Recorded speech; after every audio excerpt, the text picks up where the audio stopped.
The National Desk, America's News Now.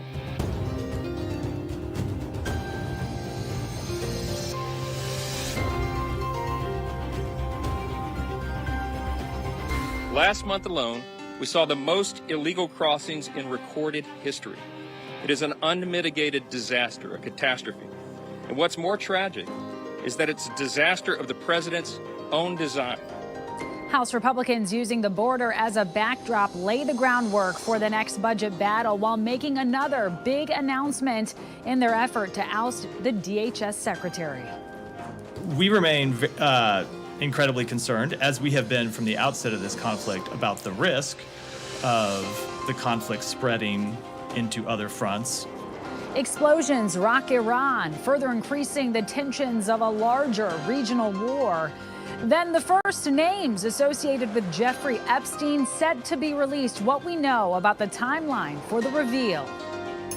This is the National Desk, America's News Now. I'm Amira David. Developing story as we come on the air. Investigations ongoing into who's behind threats leading to the evacuation of multiple state capitol buildings. Emails claiming to have placed explosives inside state capitol buildings closed first of the year proceedings in Kentucky, Mississippi, Georgia, Connecticut, Michigan, and Minnesota. So far, nothing dangerous has been found in any location, but this comes as false threats have been escalating around the country. Many local, state, and federal officials of both parties have been the target of swatting threats in the past 2 weeks. A storm is starting to sweep across the country. Heavy snow has already hit parts of the West Coast. Rain and snow will start to move east by tomorrow. And by the morning, there will be rain in the southeast and mid-Atlantic regions. By Friday, snow will reach the Great Lakes, the Appalachians, the Mississippi Valley, the Plains, and New England. And on Friday, showers and thunderstorms forecast in the central Gulf Coast. A New Jersey imam is dead after being shot this morning outside a Newark mosque, according to police. A few hours after being taken to the hospital in critical condition, he died from his injuries. Police have not shared any information about a suspect or motive. The state's attorney general has said there's no evidence at this point that the crime was motivated by bias. A stark warning to the Iranian-backed militia attacking merchant ships in the Red Sea. Tonight, the U.S., joined by 11 other countries, issuing a strong message to the Houthis in Yemen, saying the group will, quote, bear the responsibility of the consequences if the flow of commerce continues to be interrupted. It comes as Houthi rebels fired two more missiles at ships today, claiming they were headed toward Israel. There were no reports of damage or injuries.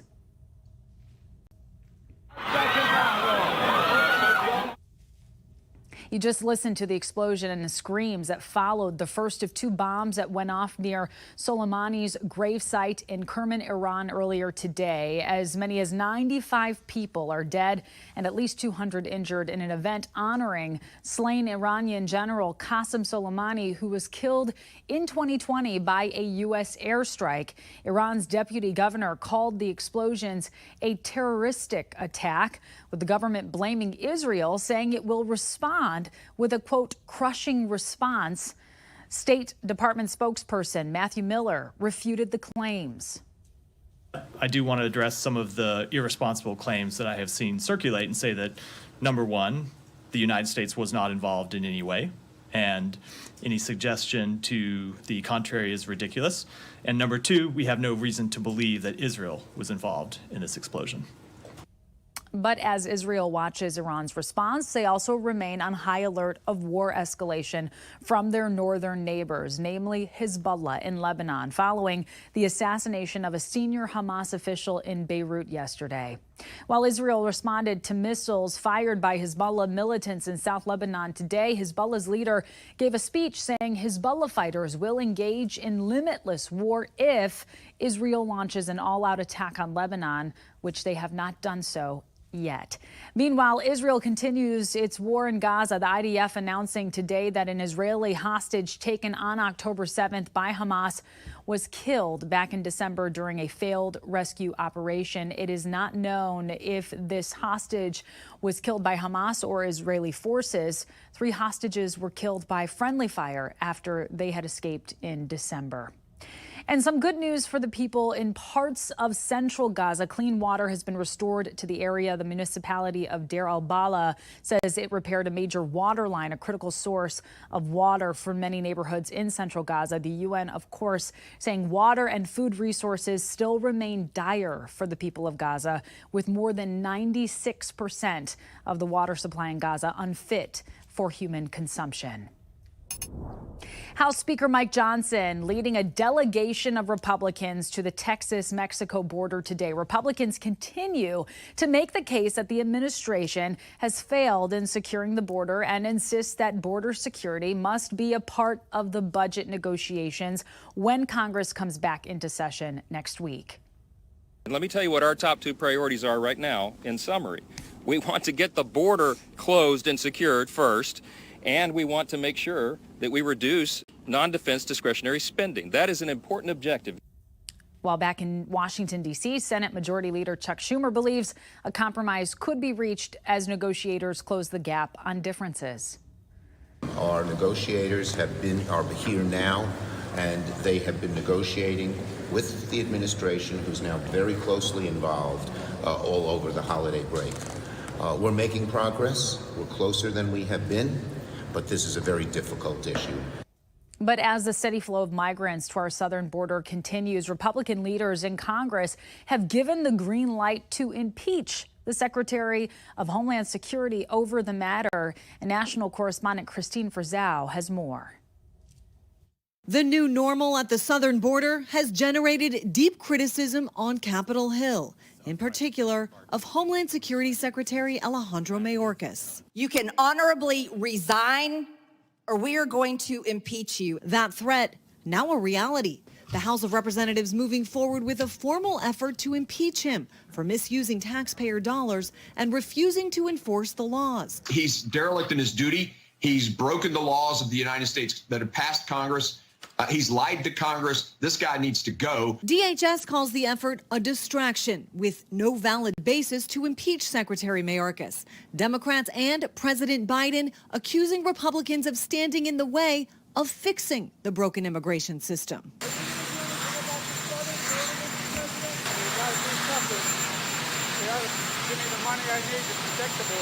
Mayorkas himself insisting he's been hard at work with a bipartisan group in the Senate to try to secure new technology, additional border agents, and asylum officers. The fact that people can stay here for 6 years before their asylum case is adjudicated is a powerful example of how broken our immigration system is and has been for so long. And it's not just Congress and the White House at odds. The Supreme Court has now been asked to intervene after a lower court blocked the Biden administration from removing razor wire fencing installed by state officials in Texas to try to deter illegal crossings. The wire prevents border agents from reaching migrants who have already crossed into the country, according to the White House.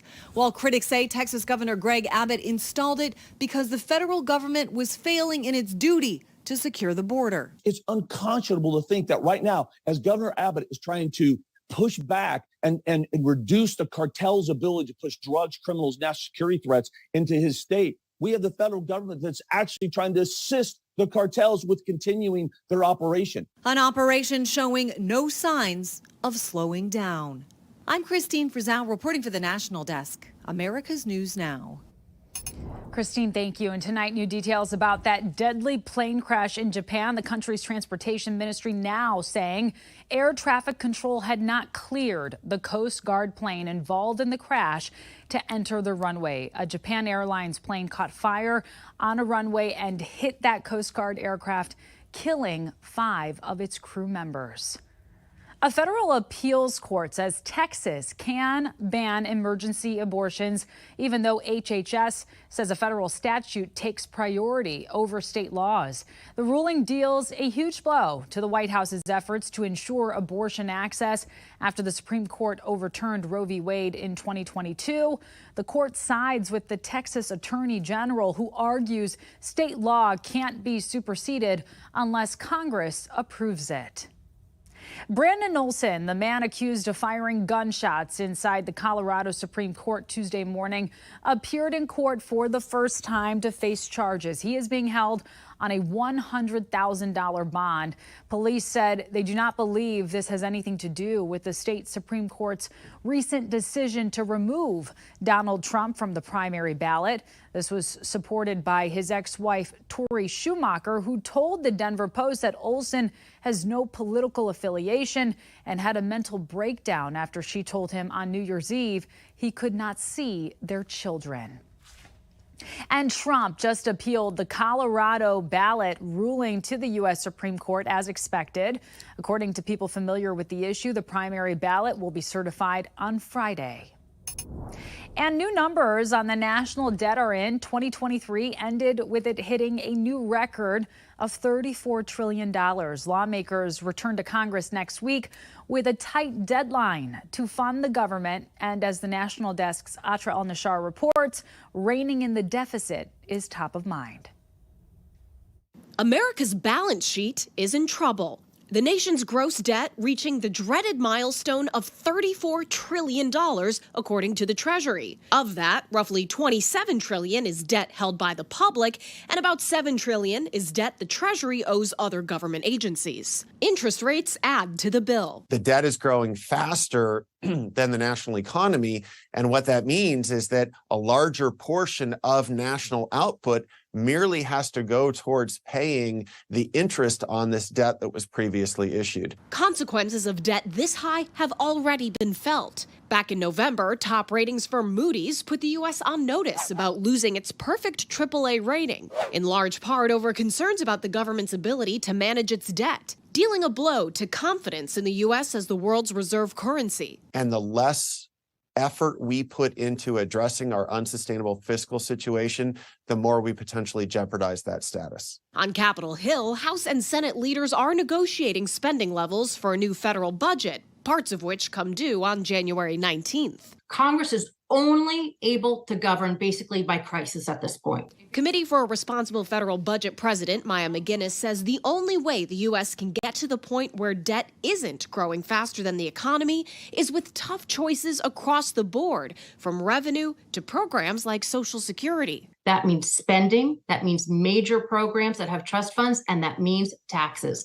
And anybody who's saying they can do it without putting all of those on the table isn't leveling with the taxpayers. Now, last summer, the White House and House Republicans agreed on spending caps for 2024. Whether they stick to those seems to still be up in the air. But the longer Congress goes without approving a full federal budget, the more likely it is that critical government programs see their budgets automatically cut. And we don't even know which ones. And Atra, some in Congress have proposed some sort of commission to tackle this issue. What would that even look like? So, yeah, legislation to establish a commission on the fiscal situation has been proposed in the House and the Senate. And it would look like a 16-member body, bipartisan, with members of the House and Senate, so bicameral, and also about 4 outside members as well. And they would get together, look at the problem, come up with proposed legislation that Congress would consider. And again, it's got bipartisan support in both the House and the Senate as it is. Two sponsors in the Senate, Democratic Senator Joe Manchin and Republican Senator Mitt Romney, neither of whom are running for re-election.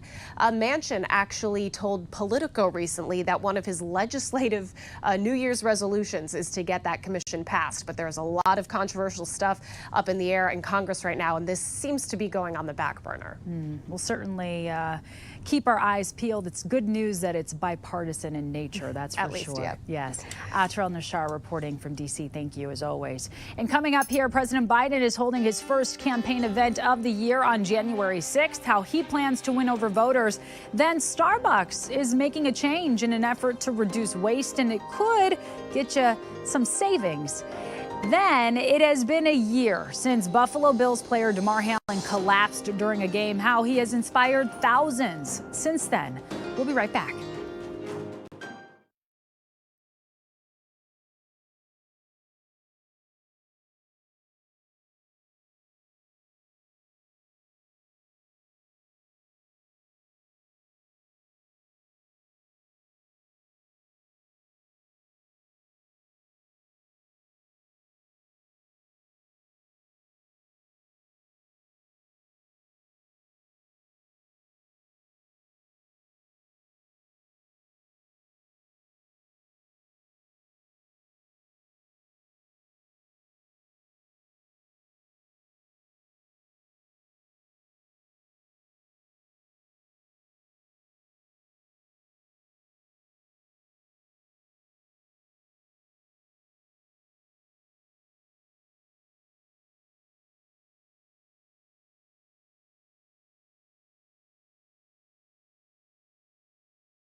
Court documents related to disgraced financier Jeffrey Epstein expected to be unsealed in New York today, but certain names will not yet be released. The papers contain previously redacted names of more than 150 people associated with Epstein. CNBC reporting the judge is barring the disclosure of some names until January 22nd after granting an extension to a Jane Doe.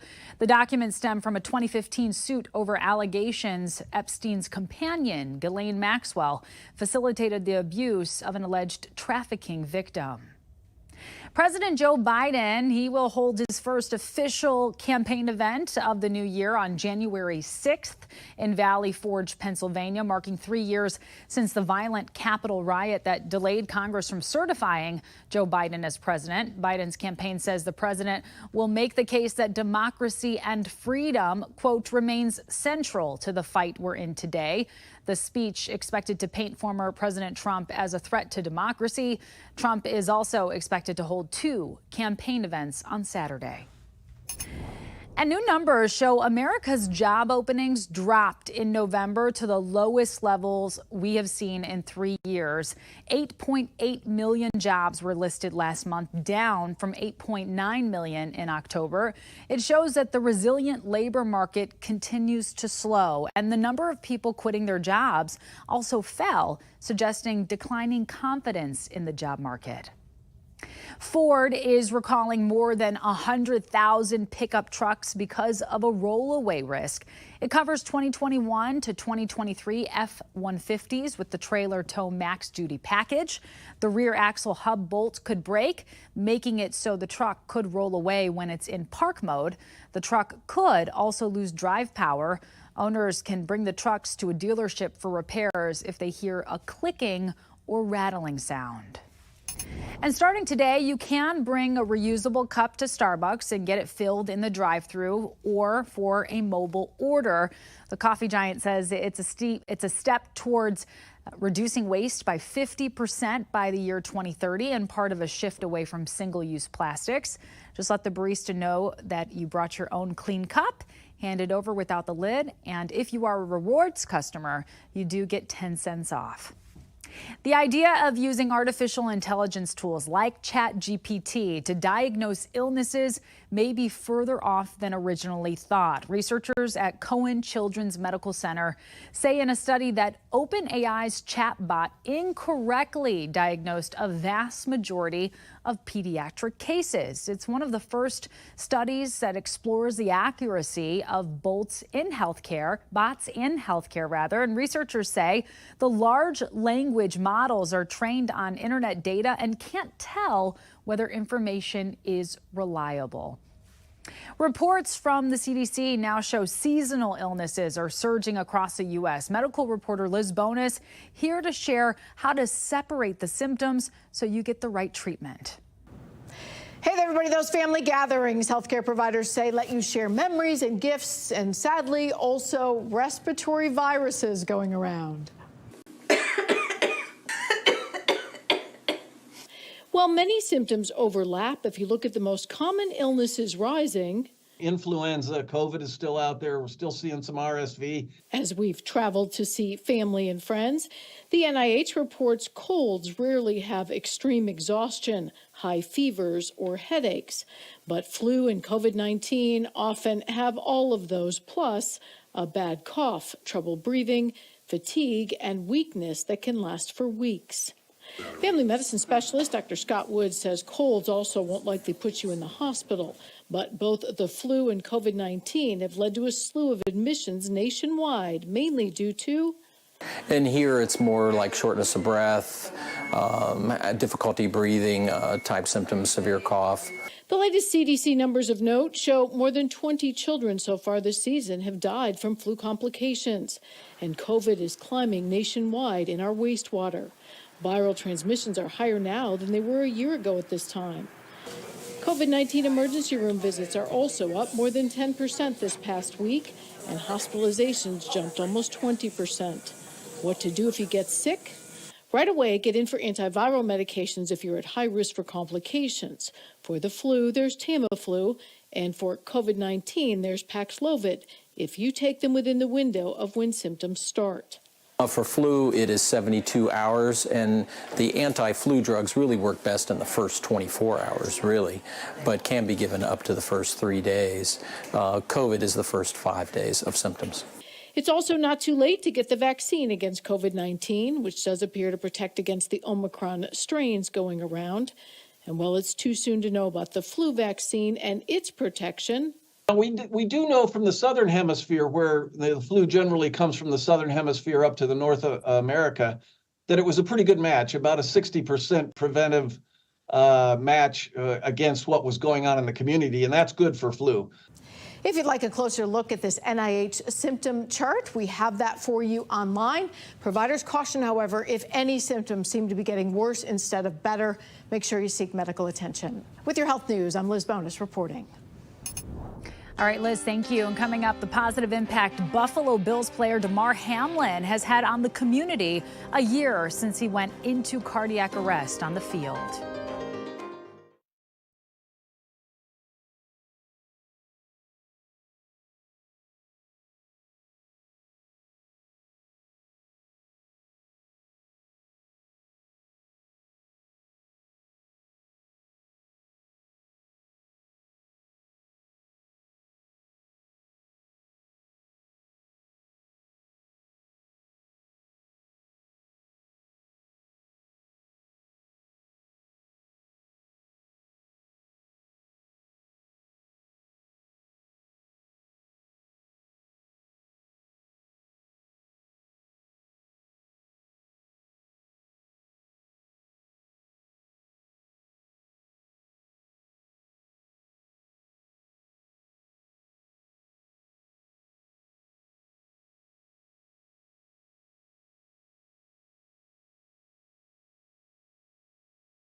We have reporters all across the country in your neighborhoods covering the issues that matter to you. We're taking the pulse of America.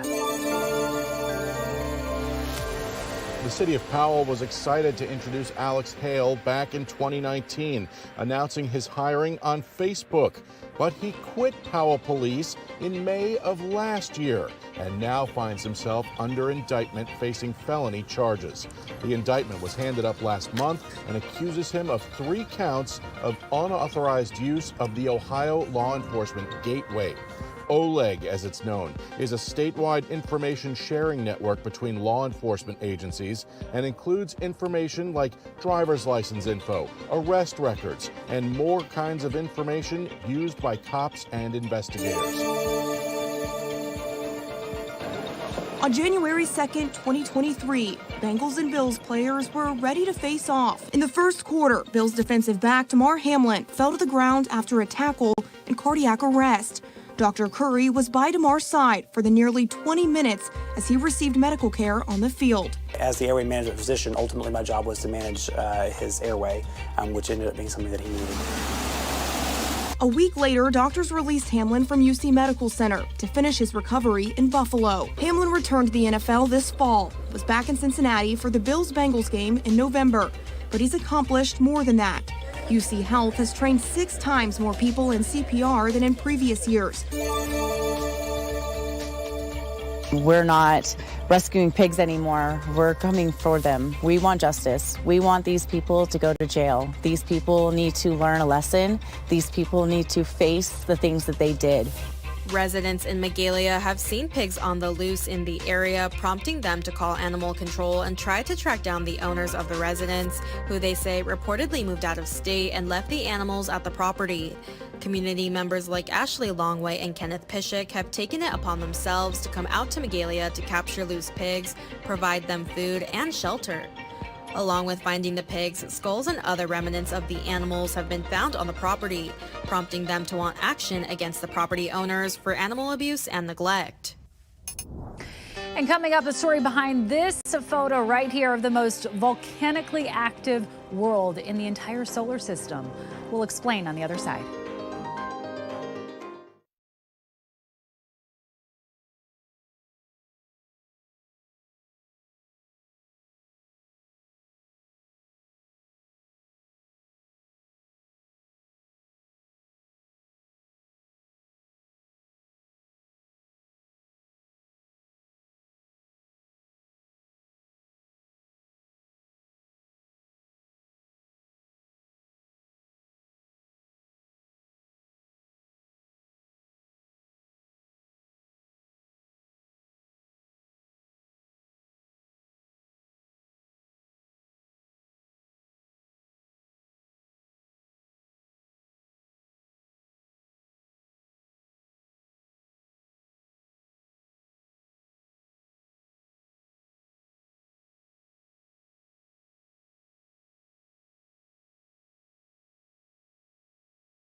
Well, NASA just captured new high-quality images of one of Jupiter's largest moons called Io. The agency says the June spacecraft took the image when it passed roughly 930 miles from Io's surface. Juno took 5 years to reach Jupiter. NASA says Io is the most volcanically active world in the solar system.